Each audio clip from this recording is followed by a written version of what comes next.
Good evening, everybody, and welcome to another episode of Mariner of Spirit. I'm Greg. I'm your host, and tonight we've got a special show. It's special in the fact that I have this great guest who's been around with me for quite a few years now, probably all the way back to like 15, 16, something like that. And she's been an amazing woman from the first time I met her until now. And before I bring her on, I have a few things to mention, but I thought I'd just tease you a little bit to start it off with. So before I go ahead and bring her on out, I want to go ahead and mention the people I support. And right now, it is Plotographs with Tim Miley.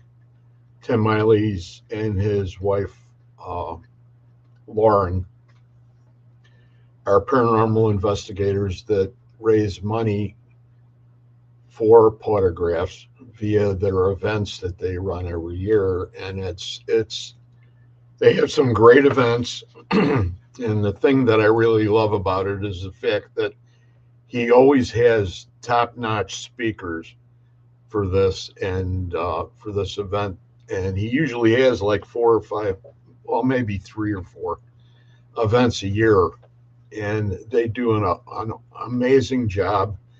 And the people that they have are really, really great. And you never can. There's so many people in the community that are very good speakers that you could always run into somebody that you don't know on one of his events. That's number one. And just a shout out to him and say hi to him if you run into him for me.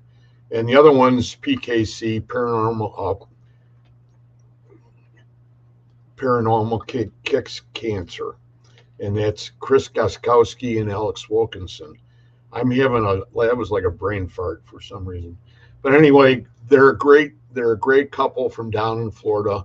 And they do basically the same thing. They raise money for cancer research via their events, and they'll do investigations, and the money they raise from the investigations goes to cancer research, and then they'll do haunted houses and things like that and do the same thing.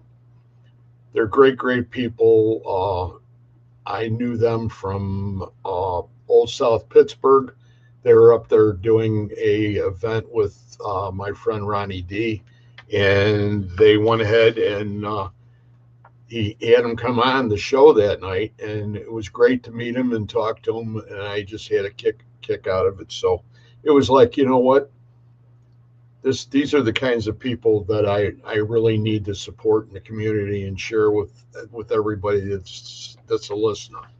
So those are the two. And the other part that I do is I always mention authors, and a lot of the authors are available through, and I have an author here too tonight, so I'm going to mention her.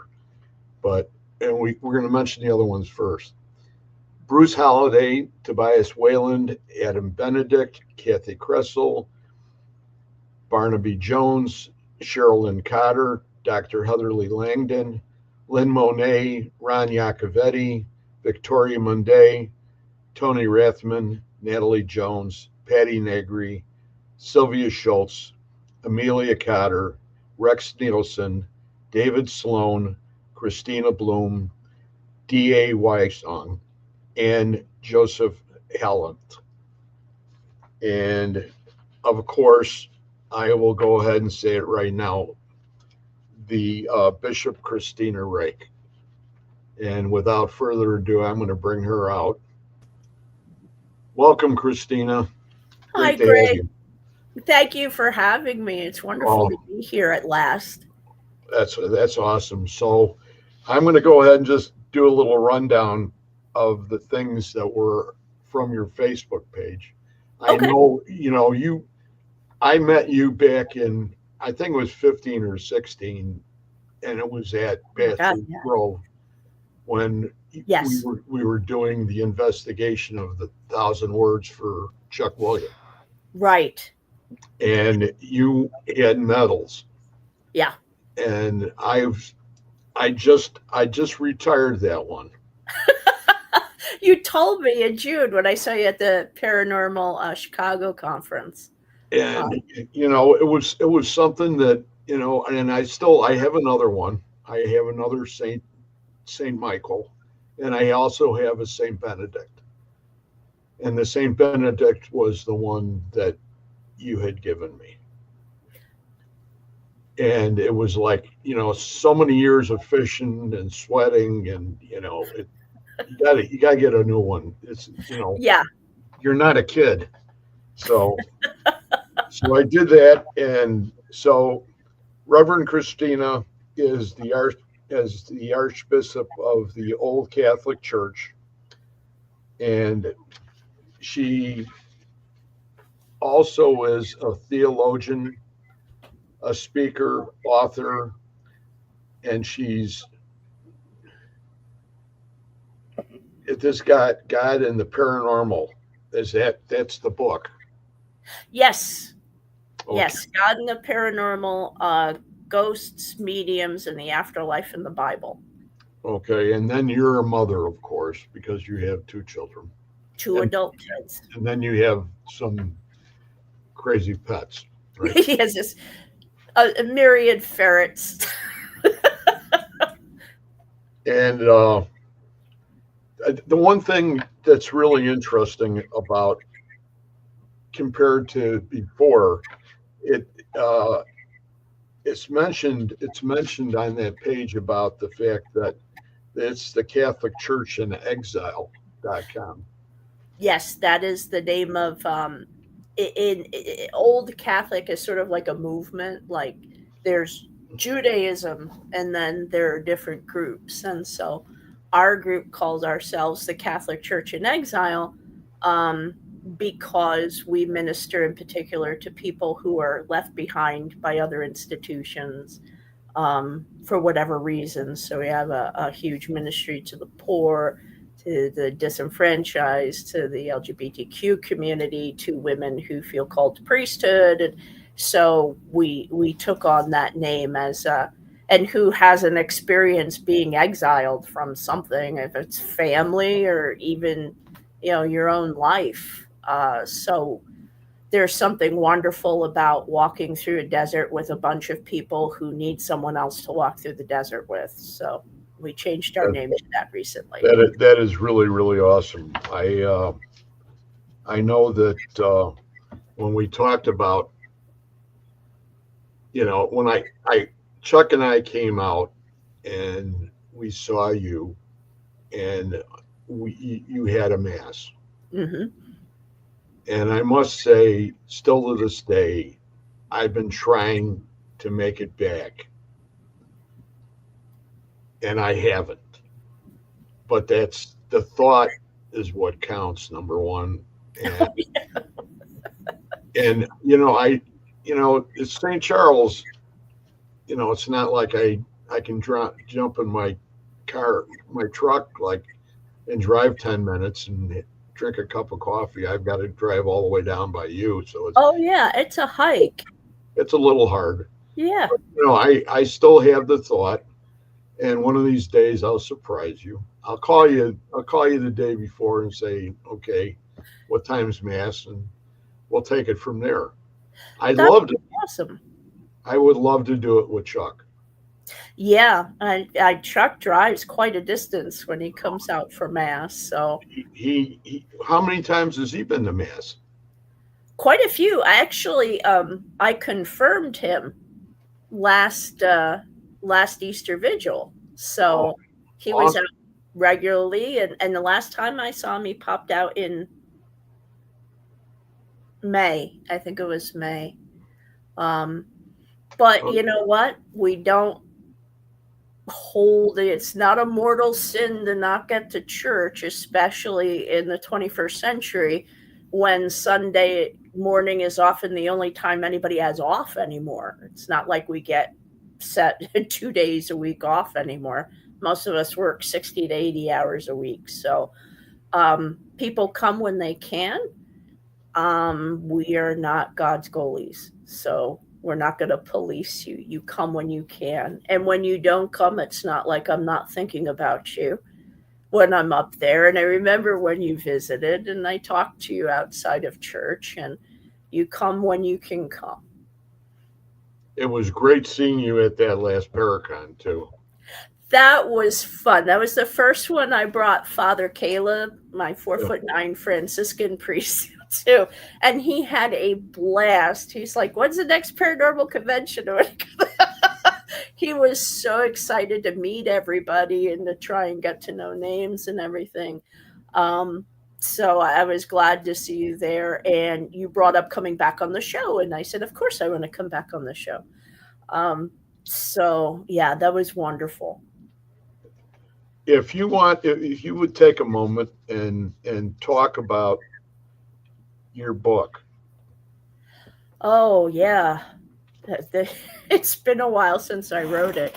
Um, so this is weird, but because I am a psychic medium and have been my whole life, my parents knew I could do what I can do by the time I was 3. So I wasn't raised religious, but I was raised understanding that what I could do was weird. I shouldn't talk about it with everybody, but there was nothing wrong with it. And then feeling very called to ministry, I went to Andover Newton Theological School, which is now part of Yale Divinity, and got my master's. But during the program, felt called to become Roman Catholic, and so I converted. After converting, I had that background of studying the paranormal since I was a small kid. I was probably the only 5-year old who knew what the word lycanthropy meant. Just studied all those old legends and studied science and studied the electromagnetic spectrum and mathematics and physics, just all to try and understand this thing we call the paranormal. And all of that wrapped up into this new movement towards Catholicism, where going all the way back to Christ and the apostles, who also believed this, that death doesn't separate us. Christ didn't come to save us from hell, he came to save us from death, which is a completely different concept. So, in fact, the King James Bible falsely translates the Hebrew word Sheol into Hades, which was a good translation in the original sense of Hades, not in the hell sense of Hades. Then, when I became ordained, I moved into a church where I could be ordained. So I left Protestant ministry, became Catholic, and then found a way to be a Catholic priest, even though I had lady parts. I don't have a penis. I can't be a priest. Apparently, God wrote that down somewhere. I haven't found it. So I moved into this new way of serving, and when I did, people would write to me and say, "How can you be both?" And the second you start with that, I know I'm in for a good time because everyone thinks that all these concepts are somehow diametrically opposed when they go perfectly well together if you just, open the doors of your mind to let different ideas in. And so it would be, how can you be both paranormal I'm like, I've been paranormal since I was born, but you mean supernatural. So we'll paranormal means outside the norm. How can you study that? How can you say you have gifts and be Christian and be a priest? And I'm like, I feel like I've missed the plot. What do you mean? What, of course, you're supposed to. Are you reading the same Bible I am? You're supposed to be able to do these things. You're supposed to do ministry to the dead. What Bible are you reading? Where are you getting this? So I would get these emails and I would answer them when I had time. So I would answer, and then the next person would ask a question where I'd be like, all right. And I'd pull out my Bible and I'm like, Galatians 3:4, boom, here you go. Send that one.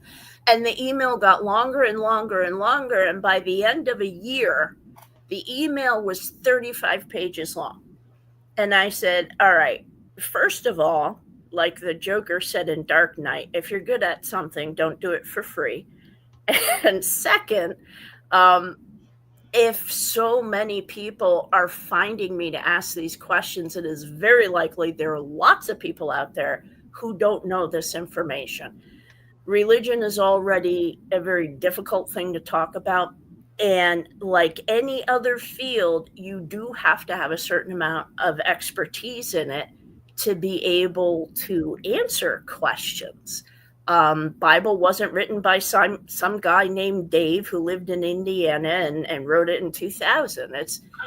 It's a 5,000-year-old memorized events and stories that were then compiled and then were written over the course of 2,000 years in 4 dead languages that are contextual languages, meaning you have to know what comes before and after to understand what each word means, and it means different things in different contexts. And so you have to have years of study to be able to read something and say, okay, that doesn't mean what I think you think it means. People are comfortable asking me because I didn't immediately go, that's the dumbest thing I've ever heard. It was completely non-judgmental. I'm like, I don't like it when my plumber judges me for not having the right gasket on something. I am not going to judge people for not having a master's in theology. So in that course, I decided, let me put this into an entire book form. Let me move it. And then let me make it fun to read.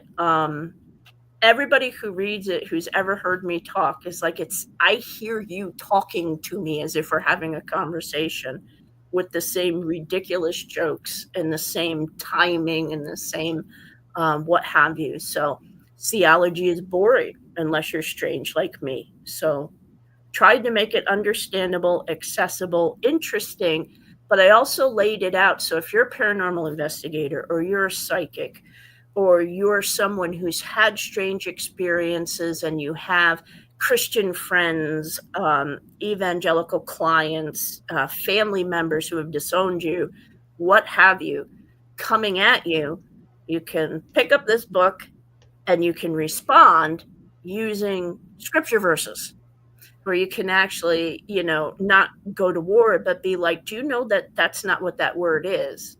Look that up, and you can actually engage in a meaningful discussion. And I've had people who were about to be excommunicated from their church of 20 years by their pastor because they were doing psychic readings. And she gave the pastor a copy of my book, and he met with her and said, I had no idea that these were spiritual gifts and that they were in the Bible. I can do these things too. I was just using different words for them. And then all was healed. So we're using different vocabulary to describe the same thing. Sorry, my bad. I didn't ask you if this was a family show. I didn't hear that. Nobody heard that. Sorry, folks. I'm from New Jersey. It's just poor manners. It's not anything evil. So, but yeah, that's why I wrote the book. I wrote 11 years ago. Then I got busy running a church and a family and all manner of things. But I've gotten back into the saddle again, and I have an editor for my first novel, which is finally plowing along, and for a couple other follow-up books, both in spirituality and science, and then in the paranormal. So, It's awesome. That's amazing. I know that when you first started to talk and you said you were so old, you were like 5 years old, and you mentioned a word, and I didn't pick that word up. Uh, I don't even know how to use it in context, but it had something to do with maybe your understanding at that age, or there was. I'm not picking it up. well, I'm sorry, I'm not sure. Yeah, I I I will probably message you later on when I watch the replay. Okay. But and I apologize, but you know, I heard that word and I thought, you know, I should question her right now and say, I don't know what that means. Oh, you know what? For those of you who don't know, I'm very annoying in this. My secular job for years and years and years was an educational consultant. I was a test development specialist. I wrote the GRE that you take to get into graduate school, and the ACT you take to get into college, and the SAT you take to get into college. And so every now and then I just come out with a word, and people are like, "That's like a 10th century French word." It's just stuck in my head because I used to Okay. have to write those analogies, like draconian is to severe as. I wrote that. That was my job. And so I apologize. I probably used the term unchurched. Is that the term I used? I, No. I I'd have to go ahead and go back. Okay. Shoot It it. just caught me, and I've been listening, you know, trying to keep everything going in my head, and then I all of a sudden it was like, well, I just bring it up for a moment. I forgot two other things too, but they don't really involve you. But Sorry. I you speak know, quickly. So just stop me. Raise your hand and I'll I'm answer. gonna have to raise my hand. I gotta take a moment to mention a few things that I forgot in the Mm-hmm. very beginning, and one of them's a shout out to the Texas Wraith Hunters and Anthony and Savalos, and also another shout out to the Paranormal Task Force, which now is being run by Katie Stafford. And that used to be Greg, and I can't remember his last name, but he was from Central Illinois. So all those people are a great group, and the people in Texas are really a great group and well versed. I do know there. I'm waiting for if you guys have any questions. Oh, there you go. You went ahead and put it in there already. Boy, are I'm a you're fish. not you're not a slick Willie. I'll tell you that. But I really love the way you did that because it was like Greg Myers is the guy from Central Illinois that used to have Paranormal Task Force. I used to see him every year in just south of Springfield. Robin Terry used to have the haunted hour. Well, he had the haunted hour in Ashmore Estates, and at the haunted hour there was an event every year, and it was the first event of the season in January, and we would go there, and every year you would buy your ticket for next year, and so it was the same group of people for I don't know how many years, which was just amazing. Even during COVID, it was great. So I know there were a lot of people that I got to see there, but we're gonna. I'm not. I'm rambling. Just tell me to shut up. But anyway, I'm listening. when with all the things you do, what do you do for time management? So Well, that was I really that know bad of a question. what I need to take up cocaine or something because sleeping gets in the way of everything I have to do. Um, Honestly, time management, that's a tough one. Really, for me, it's more about figuring out or setting boundaries around time for myself. That every second of every day is devoted to someone else in just about every way. I have two adult children who still live at home in their early 20s, and my daughter's pretty severe special needs. And then the church globally is on all different time zones. So, and I'm in charge of all of it. So the groups in Kenya can come under attack, and then I'm up dealing with that. And so, and then I have a parish and I teach at our seminary. Um, and then I'm the spiritual director for all the American clergy. So I meet with each of them every 2 weeks. So all of those appointments.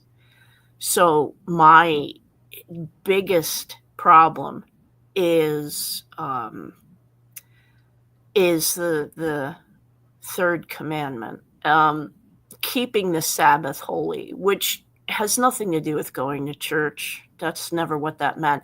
It really means being able to build a gate around anything that gives you your quiet and your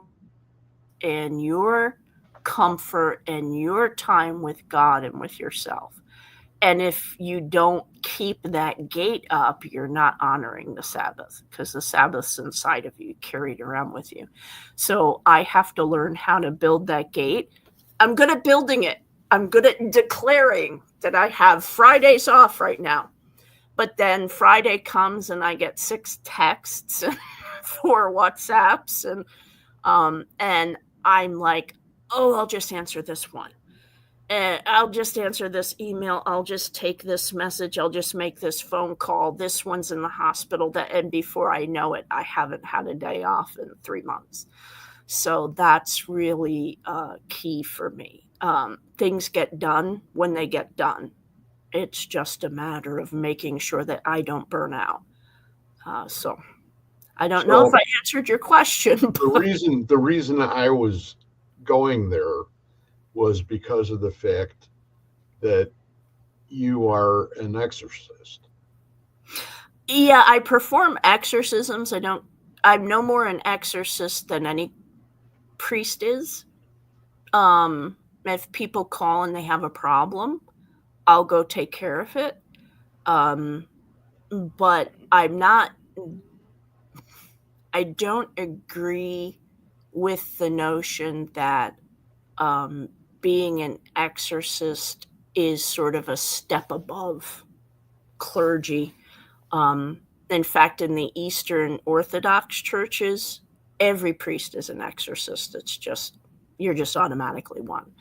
I study the history of evil. I study demonology from ancient Samaria and Mesopotamia all the way through modern age. So I read all those medieval manuscripts. I've followed all of the articles and in the about the papyri, the magic papyri in Egypt, and the Medici Library of Demonology scripts, and I know all that stuff. But I know it from an academic level. When someone's like, I have an attachment, I'm like, okay, meet me at the church. And then we rip it off them. And then we go about our day, if that makes sense. Yes, I've done them. No, it doesn't make me special. I have a lot of academic and historical knowledge about demonology, way more than I probably should. Um, but I'm not special because of that. It's just the books I've read, and I'm not special because um, people have come to me with things that they needed removed. So Well, it's really interesting to say it lightly because I know of all the things that you do, that can get a little serious. So do you your time your time management's going to get all screwed up if you're involved in something like that, especially with something that's going to think about you. You know what I mean? I found the best defense for any demonic attack is to not have one. And you're not, the way I mean that is demons are egotistical things. They like attention. They like it, like my son said, he was reading some of my medieval grimoires, the books about spells and theurgy, and that word meaning the process of contacting angels and demons and controlling them to do your bidding, which was huge in the Middle Ages, even among priests. And he said he was looking at one. He's like, so basically, a demon's like, haha, say my name, draw my favorite picture, and I will come. And I'm like, pretty much. That's what it looks like. You have to draw a picture, you have to say its name. But if that's the case, then why do we give them attention? We're giving them way too much attention. So when ridiculously bad things happen in my life, I don't blame a demon. I blame life. Life is just life. It sucks. It's hard sometimes. Weird things happen, bad things happen. The more you focus on them, the more they come because you're giving them attention. I'm more of the Eastern mindset of, there's something in the corner. I'm not going to have a big deal about it. I'm going to be like, shoo. And then it goes because it has to. I have a very different view of it. So I don't think I've done a lot of minor exorcisms, a lot of attachment removal. I haven't done anything major 2 years. But other than that, I just don't think about it the same way I think as most people do nowadays. It just is what it is, and bad things happen. It doesn't mean I'm under attack. It just means I'm living. Very well spoken. I like that part. It brings me into that too, and so that's a good thing. Yeah. There's a lot of people that get hung up about that. Yeah. And to have somebody like you on the show, it gives everybody a little different taste as far as how things are handled compared to what they see on the TV. Oh God, we've become so demon obsessed, And and I have a theory about why. Actually, it's a 3-part theory.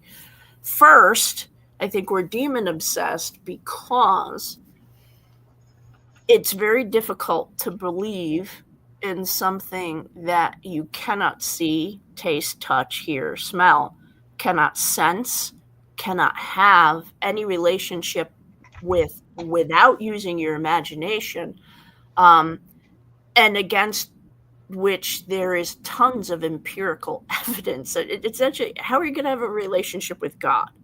You're told there's this loving God, and you look around you and you're like, there is fuck all evidence that there is a loving God up there.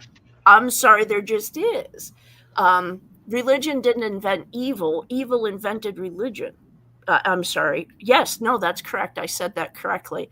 Because everybody looked around and said, why does life hurt?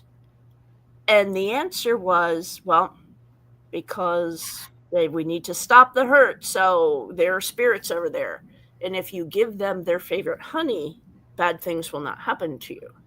So that's how, it's literally, I'm not making that up. Anthropologically, in the history of the evolution of human psychology and religion, that's where it came from. We were trying to answer the question of why does it hurt? Why is there evil? So I forgot where I was going with that. Shoot. You deal more in the now. Yeah. I'm not. Oh, yeah. The demons. The I think people are very, very obsessed with this notion that I can't know there's a God, but if I figure out there's a devil and I look for evidence of that proves there's a God, but then I don't have it. It doesn't engender in you what most spiritual practices do, which is a requirement to serve others, a requirement to be good to other people. You just have to focus on the evil and eradicate the evil, and you can't, because demons have never done anything as horrible as a human being has. Ever. They don't make us do anything. There weren't demons nailing Christ to the cross. It was people. There weren't demons rampaging through Europe and in the Holy Lands on the Crusades. It was people. Every genocide throughout the history of the world, there are no demons. It's just people. So if you want to eradicate evil, my answer is I'm not dealing with the supernatural big evil. That's not that common.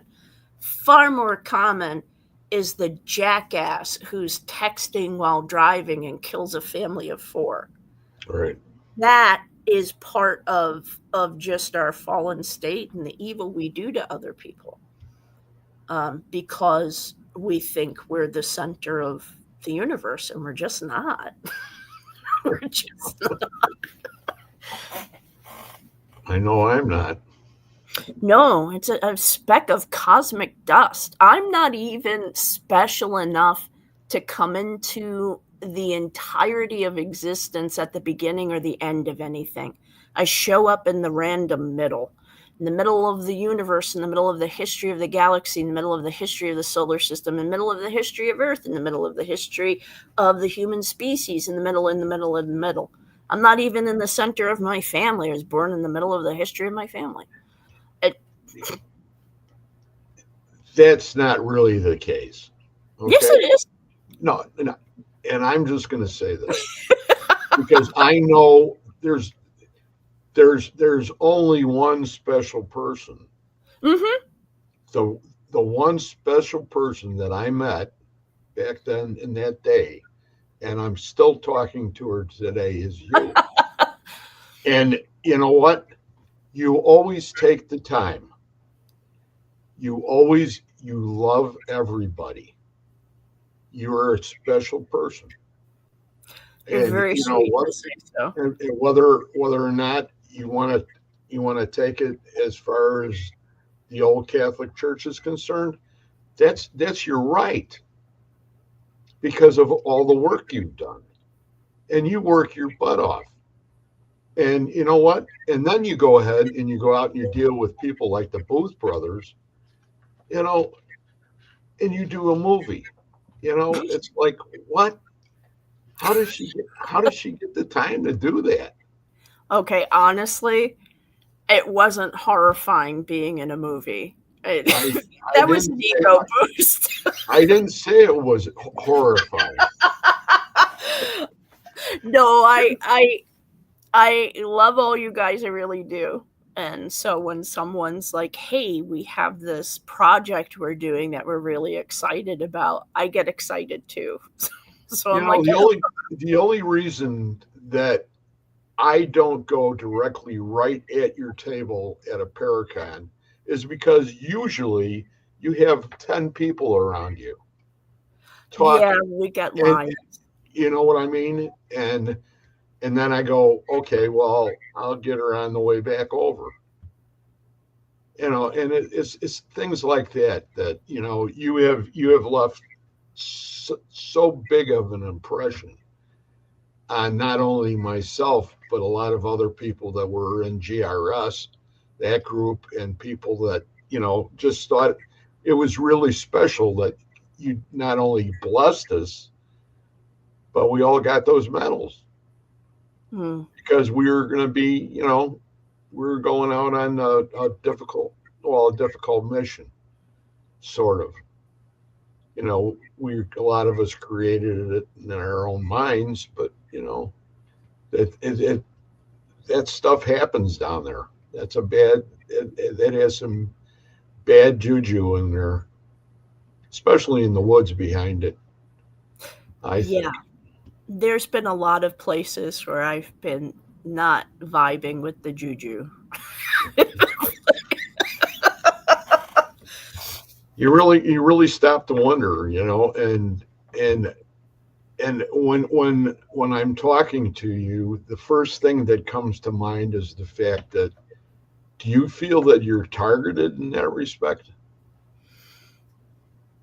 No. Well, let me With what you said before, okay, about giving it recognition, anything that would be evil, do you think that it does come at you because of that? yes and no. And I have had instances where things have come right for me. Like I've been at an event and something just walked through a portal, and when that happens, it always feels like there's some intention, and I'm irritating someone just by my presence, and I mean a person. I walk in a collar. There are a lot of people who have been hurt by folks in religion, and I will upset them. My presence. They don't know what I mean. Am I safe? Am I somebody who wants them rounded up? What am I? So I understand that response, and I'm not faulting them for it. But there was one in particular where I was at an event, and I felt like I was inside a bug zapper. And it was because my protection was being hit so hard all around me that I was with someone else, and they're like, my God, your face is purple, because I was just heating up. My skin was heating up. I was sweating. And it was from the energy of this like pss, pss, pss, pss, pss, all around me. And then I left and went outside because I couldn't breathe, and I vomited. And then I had to leave. Were they targeting me? Probably, maybe. I don't know. Um, but I've also had instances where they're aware of my presence and they run. And again, not for me being the big bad or anything like that, but they run. Where I've been called out to a house, and of course it takes me a day to get there, and because I'm traveling out to Ohio from Chicago, and the family's like, this thing won't leave, we've had it blessed, and I show up and I walk in the door, and she's like, all the activity stopped yesterday. Of course it did. Of course it did. So I'm like, okay. And this was a really neat case because, I picked up on some deceased friends and things, and gave them some messages that were comforting to them. And then I walked down in the basement and I went, oh, there you are. And this big bad thing was cowering in the corner and asked me to let it stay. And I went, oh, no, you shouldn't have been here to begin with. So out it goes. And I use a technique that I learned from a shaman friend of mine. I don't even need to get into the Latin. It's just like, go. And so I've had instances where things are like, oh, crap, I'm leaving. But not because I, walked in like this. I walked in and they're like, it just stopped. And I'm like, good, I'm going to go home now. I don't even have to do anything. You went all the way out to Ohio, and there was a case where I went out to Ohio, and I had a friend who is an Orthodox priest bless the place, and they said the activity went down, but then it started to ramp up a bit. And I said, all right, well, it's not far from an area I like to visit. So I went out, And she said, it all stopped yesterday. And I went, mm-hmm, that's normal. But as a kid, because I believe because of my vocation to the priesthood, I just got with by these things.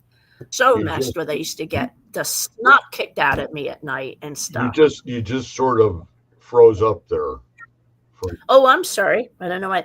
When I was a kid, these things would come at me, especially at night. And I didn't know how to deal with it. My family weren't religious. I didn't go to church. I had no mentorship. I had no training. So they would just punch me and I'd wake up, wake up with scratches. It was horrible. And it stopped about the time I became a late teenager, which was also the time I pretended or convinced myself that I had no gifts. There was nothing going on with me. Absolutely nothing. I had no calling. There was no, I couldn't see anything. I could hear nothing. And that's when it stopped. That didn't stay stopped for long because by the time I got to graduate school, about 5 years later, it just went because you can't keep it inside. So yeah, I've been attacked. It leaves many people alone. It goes after others. I'm not God. I don't see the plan in it. Maybe one day when I'm dead, he'll, deign to show me what the fuck all that was about. But for now, I don't know. So yeah, they've come at me. They still will occasionally. They run. It just depends because we're talking about a species of things that can have myriad sources, abilities, origins, energy signatures, what have you. So it's not all one type of thing. You have elementals, you have deceased humans, you have the demonic, and then there's minor demons, middle demons, big demons, interdimensional things that I'm still doing experiments on trying to figure out. There's all manner of things out there. I don't know what's afraid of me, what is it, and I'm not looking to see. I it sort of got me speechless on that part. I think, you know, the more you explain things, the more I know that you have a coat of armor. I You do, and you're that special. I And there is a large sun that shines upon you, whether it's attached to any religious end. It doesn't make any difference because the spirit that you have carries on. It's unbelievable. And I asked the question about that end of it because if you went ahead and you looked at some of the people that worked, the far up northeast, the two brothers, I can't remember who, uh, they were involved with the cases that the Warrens were involved with. They came in and they sort of came in between. One of them was Carl, and they're two brothers. And one of them did an interview, and he says the whole entire time that he had been working on the demonology end of it, that out of all the cases he had, there were only two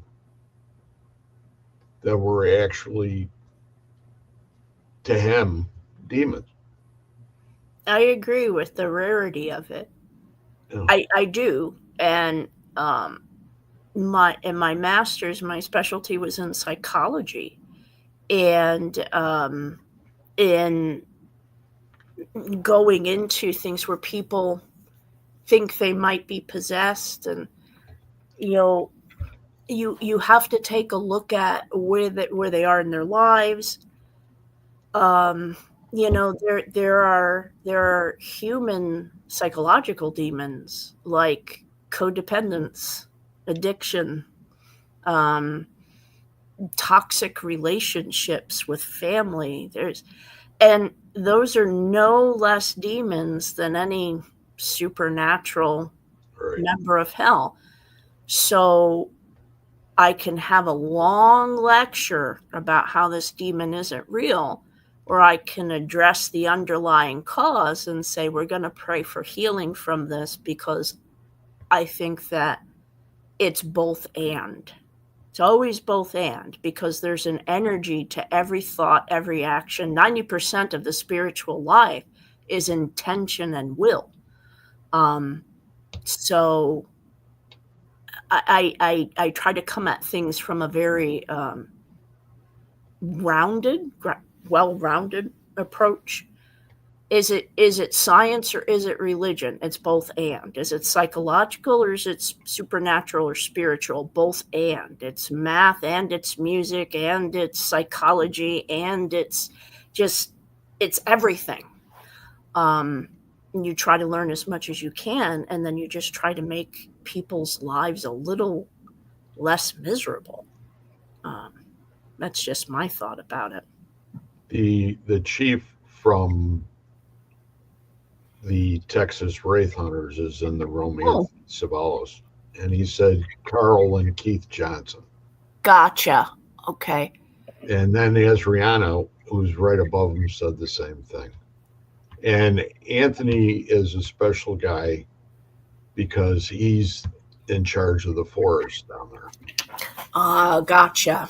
So he deals with a lot of that down there, and he's an awesome individual.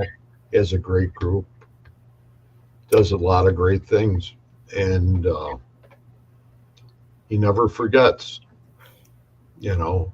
And that's the kind of way to go ahead and carry it. But Yeah. I thought I'd bring that in there just because of, you know, it makes me feel a little better inside to know that, you know, what they throw at us, you know, is like, whether it's the press or it's the movies or anything else like that, they try to scare the living out of you. And it's like, you know, no, it's not really the case. That could be somebody's grandmother that's doing that. Yeah. You know? And Carol had a question, and a really interesting one, and I spoke to it a little bit there. Bishop Rake, why do you think some people like to have these negative attachments? Um, and for the same reason that people like to be exorcists, I think it has a lot to do with we feel separated from everyone else. That's part of the fall. That's part of what we call in Catholic theology and first century Jewish theology is the fall. Look, it's a mess down here. And it's a mess because we don't know everything and we can't know everything.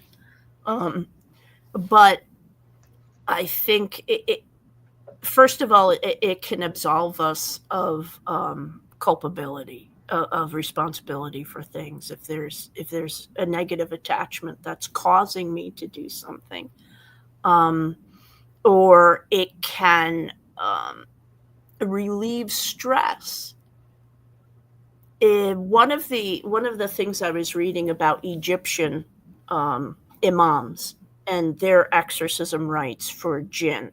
And there are three kinds of jinn. Only one of them is demonic. The other two are believing jinn and non-believing jinn. So, meaning that they're spirits that actually are either Christian or Muslim, Christian, Jewish, or Muslim. the jinn, the smokeless fire, the demons. When they do an exorcism in Islam, almost all of the possessed are women. And they are found to be possessed when they do something that women are not allowed to do. Have sex before marriage, dance, sing. They get caught cooing to their children. So in the religion where there is this control, this tight control of these women, to be possessed by jinn elevates their status and then exonerates them from what is, in a lot of cases, a very unjust set of rules. And I think it's the same in modern society. First of all, if you think you have a problem and you look on the television and you're like, oh, there's my problem, it's a demon. When people had schizophrenia in the 70s, 80s, and 90s, I have family who are schizophrenic, so I'm talking about the thought disorder in which the inside voices, the intrusive thoughts are heard outside. You and I will suddenly be like, who is that person following me? And then we immediately forget. Whereas that's not an inside voice for them, it's an outside voice coming in the ear saying, who is that person? So it's a completely different thought disorder in the brain. But anyway, if they felt they were being followed, it was the CIA and it was the mafia. What is it now, boys and girls, denizens of YouTube? Gang stalking, persecuted individuals. It has completely changed. No more is it the CIA or God or angels. It's gang stalking. It's this group of individuals that target certain people. And it's just the changing culture. It's the same problem. It's just a changing culture. And the more we're surrounded by this new technological 24/7 access to information and other people's opinions and these alternate theories of reality that bear no resemblance to actual reality, we become entrenched in this. And so now those internal issues are often externalized. And, oh, I just watched The Conjuring, it's got to be a demon. I know nothing about demons, but I have a demon. Now, as for actual attachments, those are a completely different thing. They are immediate. They're not like demonic possessions. They are instantaneous. And it's just the aspect of having this consciousness in a cloud around you that then affects your thinking. Almost like if you have, it's like a soundworm. If I start singing It's a Small World right now, you're all going to have It's a Small World stuck in your heads. Yes. Plus the power of suggestion. And by the way, you're all welcome. So you have It's a Small World in your head. You walk through a thrift store, there's a spirit there. They're like, they see the light. There's this recent movie called Talk to Me. I loved the concept and it's certainly worth the watch. But they see this light and they're like, I'm going to follow you because I'm not quite sure what I'm doing here or what this is. And everything's kind of gray, like a weird dream that keeps morphing. And you look like I should follow you and I don't know why. And they're surrounding you and they like to smoke cigars. And suddenly you're like, God, why do I taste cigars? Why do I want to smoke a cigar? That's what an attachment is. It's a very common concept in Judaism. Folks, a dybbuk is not a Jewish demon. A dybbuk is the same as an ibik. An ibik and a dybbuk are human consciousnesses that then double incarnate in a human person. The only difference between them is the ibik does it to elevate the person or to help the community, and then they leave by offering some gift, and then they go back to the other side, and the dybbuk stays. That's the only difference. And then somebody's got to ship the dybbuk out. Someone's got to get the dybbuk out. And there are different techniques used to do that. So, and I'm rambling. I'm sorry. I hope I answered your question. She A said, person have to allow a negative entity in for the attachment to begin. I answered your question before you asked it. right. For human consciousness, no. You do not have to invite in an intrusive thought. They're called intrusive because they happen throughout the day. You love your kids, you love them, you're terrified for them. And as they walk out the door, all of a sudden you see the movie in your mind of a car or bus full of penguin nuns running them down, or a gunman at the school. That's not actually going to happen. It's possible, it's not probable. So, but that's an intrusive thought, just like an attachment can happen. Um, it just happens. They come, they go. Um, the ones that won't go are the ones that affect you negatively are the ones that you would come to someone like me for, and I would help you move them along. But you don't have to invite anything. You don't invite the cigarette smoke to cling to your shirt when you walk through a bar. It just does. So you didn't do anything wrong if it That's happens. that's I've a had. good that's a good example right there. An awesome example.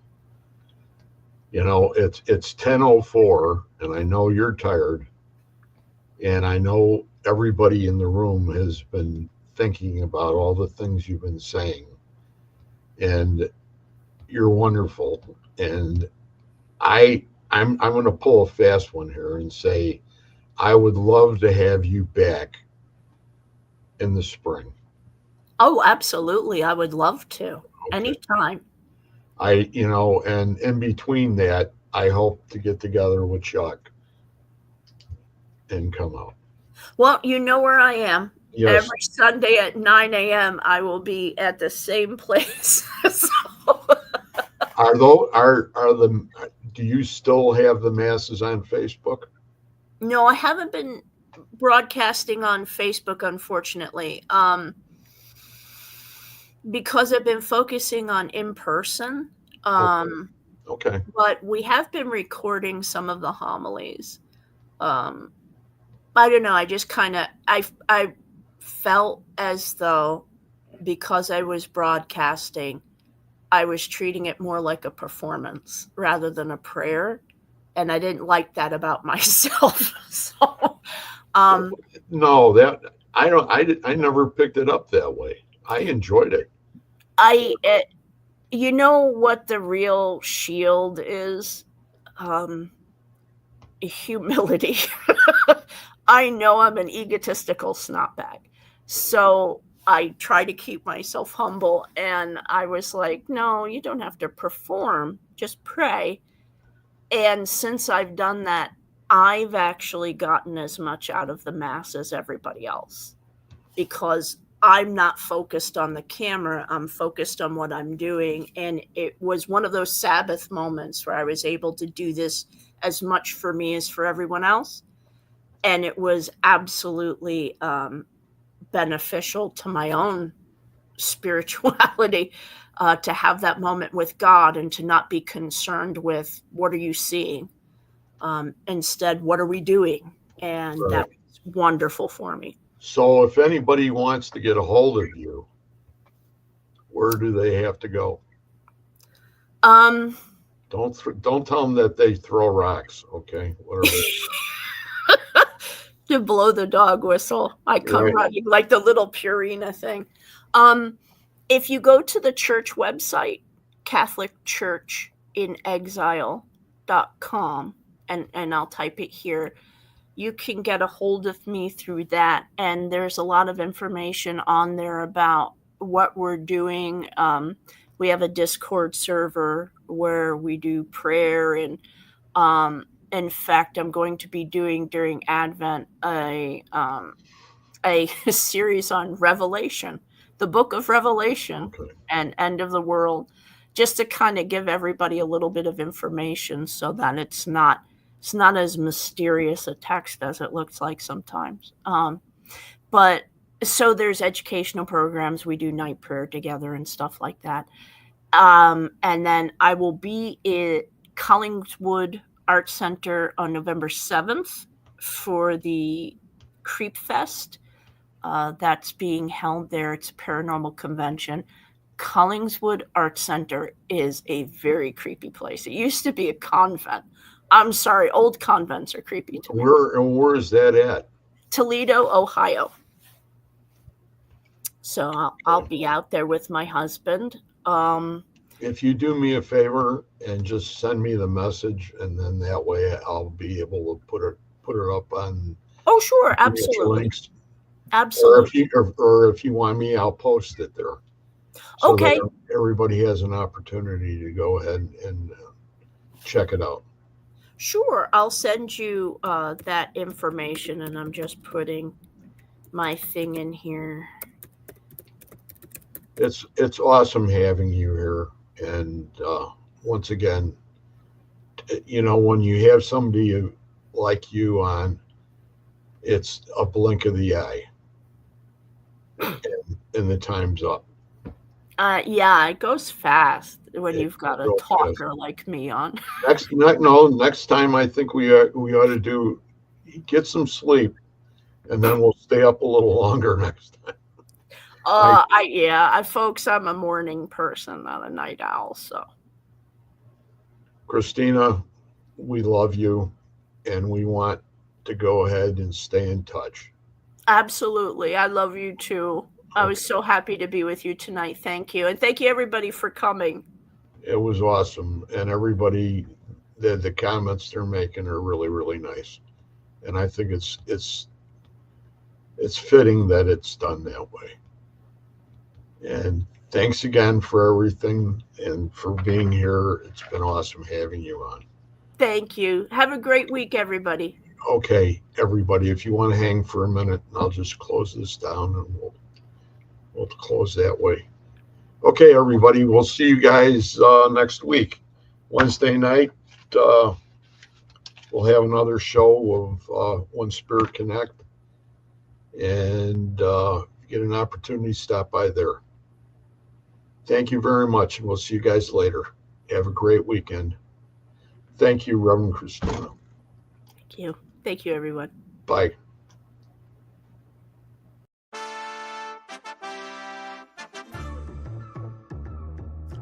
Join every Wednesday night, same time, same channel, to watch When Spirits Connect with your host, Greg Koss, provided by the Supernatural Inc. Entertainment Network. Thank you, and we'll see you next Wednesday.